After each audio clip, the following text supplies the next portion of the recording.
નમસ્કાર દર્શક મિત્રો, હું છું એડવોકેટ સોનલ બારિયા. આપ સર્વનું સ્વાગત છે મારી ચેનલ લીગલ ભવવિજ્ઞાનમાં.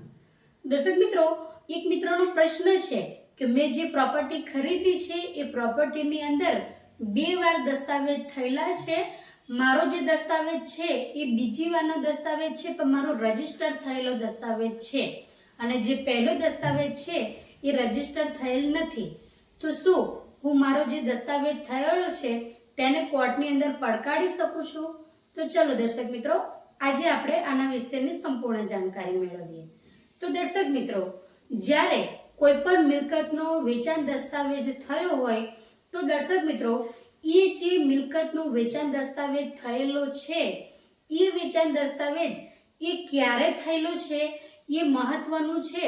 પરંતુ એક જ મિલકતના જો 1 કે 2 વખત એના જે વેચાણ દસ્તાવેજ થયેલા હોય તો તેવા સંજોગો દરમિયાન દર્શક મિત્રો, સૌથી પહેલા જો તમારો બીજા નંબરનો દસ્તાવેજ હોય કે પછી પહેલા નંબરનો, પરંતુ જે દસ્તાવેજ સૌથી પહેલા થયો હોય તે જ દસ્તાવેજ માન્ય ગણાય છે, બાકીના દસ્તાવેજ નહીં. પરંતુ અહીંયા ઘડી મુખ્ય બાબત એ છે કે તમારો જે વેચાણ દસ્તાવેજ છે એ બીજી વારનો થયેલો છે અને એ રજીસ્ટર થયેલો છે, જ્યારે જે પહેલો દસ્તાવેજ છે એનું રજીસ્ટ્રેશન થયેલ નથી. તો દર્શક મિત્રો, જો સામાન્ય બાબત એ છે કે જે પણ વેચાણ દસ્તાવેજનું રજીસ્ટર થયેલું હોય એ જ તમને પુરાવા તરીકે પણ માન્ય ગણાય છે. તો જે દસ્તાવેજનું એ આપણે કહી શકીએ કે રજીસ્ટ્રેશન નથી થયેલું, તો શું એ કોર્ટની અંદર સાબિત થશે ખરું કે એ ઓરિજિનલ અને સૌથી પહેલો પુરાવો છે કે આ જે વેચાણ દસ્તાવેજ છે એ પહેલા થયેલો હતો? હા, જે તમે એની અંદર લખાણ લખ્યું છે, જે તારીખો લખી છે તે મુજબ દર્શક મિત્રો, તમારો જે પણ વેચાણ દસ્તાવેજ છે તેની અંદર તમને ફરક જોવા મળી શકે છે. કે ચલો આપણે ઉદાહરણ દ્વારા જોઈએ કે કોઈ વ્યક્તિનો જે વેચાણ દસ્તાવેજ છે એ 2015ની અંદર થયો હોય, એની જગ્યાએ કોઈ બીજી વ્યક્તિ છે કે જેની પાસેનો જે વેચાણ દસ્તાવેજ છે એ 2016નો છે, પરંતુ 2015 વાળી જે વ્યક્તિ છે એનું વેચાણ દસ્તાવેજ માત્ર એક દસ્તાવેજ છે, એનું રજીસ્ટ્રેશન થયેલ નથી, અને એની જગ્યાએ 2016 વાળા જે ભાઈ છે એમનું જે વેચાણ દસ્તાવેજ છે એ રજીસ્ટર થયેલો છે. તો જે રજીસ્ટર થયો છે એ માન્ય ગણાશે, કારણ કે એ ભલે બીજી વારનો દસ્તાવેજ થયેલો છે, પરંતુ એની જે પ્રોપર જે કાનૂની જે પ્રક્રિયા છે એ થઈ ગયેલી ગણાય. એની જગ્યાએ જે પહેલા જે દસ્તાવેજ થયેલો છે એ માત્ર વેચાણ દસ્તાવેજ થયેલો છે, પરંતુ તેનું જે લીગલી જે રજીસ્ટ્રેશન કરવાનું હોય એ જગ્યાએ રજીસ્ટ્રેશન થયેલું નથી.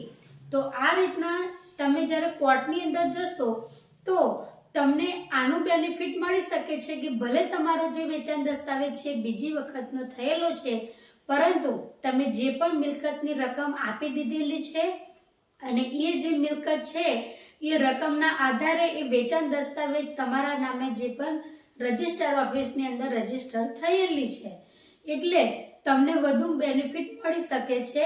પરંતુ જે પહેલા વ્યક્તિ છે તેમને એ પણ સાબિત કરવું પડશે કે જે વેચાણ દસ્તાવેજ એમના નામે કરવામાં આવ્યો હતો તેનું રજીસ્ટ્રેશન કરવામાં કેમ નથી આવ્યું, અથવા તો શું તેમને સંપૂર્ણપણે જે તે રકમ નક્કી થઈ હતી જે તે મિલકતની એનું ભરપાઈ કરેલું છે કે નથી કરેલું, એ પણ તેમને સાબિત કરવાનું રહે છે. પરંતુ દર્શક મિત્રો, આ જે છે બધા વિષય આપણે કહી શકીએ કે કોર્ટના છે. જે તે સમયે અને જે તે સંજોગોની અંદર મિલકતનું જે તે વેચાણ દસ્તાવેજ થયું હોય તેના આધારે અને તેના જે તે પુરાવા છે કોર્ટની અંદર રજૂ કરવાથી દર્શક મિત્રો, કોર્ટ જે તે હુકમ કરી શકે છે.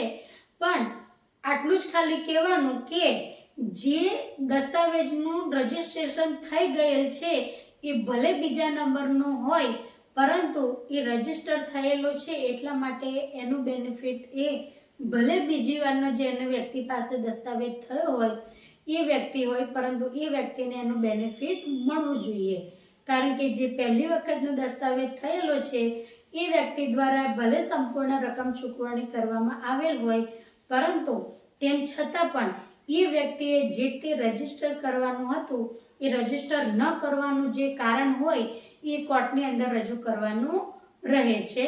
બાકી આવા જે પણ કેસો છે પ્રોપર્ટીને લગતા તો એ જે તે સિવિલ દાવો કરવાથી એ કોર્ટનો વિષય છે અને તમારા પુરાવાના આધારે જ એ નક્કી થાય છે કે જે બે ડોક્યુમેન્ટ જે બે દસ્તાવેજ થયેલા છે એમાંથી ખરેખરની અંદર કોણ એ સાચા માલિક ગણાશે. તો દર્શક મિત્રો, આજના માટે આટલું જ.